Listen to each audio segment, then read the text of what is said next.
के पास एक घना और शांत जंगल था। लोग कहते थे कि रात होते ही वहां एक अजीब सा साया दिखाई देता है।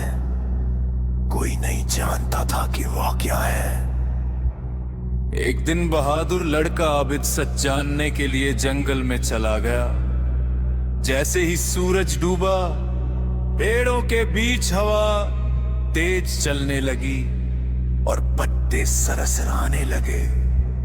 अचानक आबिद ने देखा कि एक लंबा सा काला साया पेड़ों के पीछे हिल रहा है।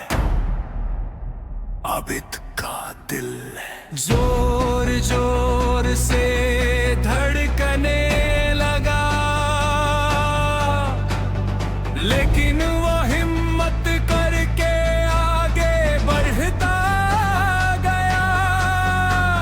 साया कभी पास आता और कभी दूर चला जाता। अचानक जंगल के बीच एक पुरानी हवेली दिखाई दी।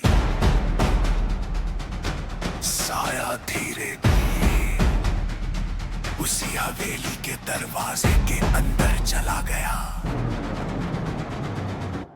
आबिद ने दरवाजा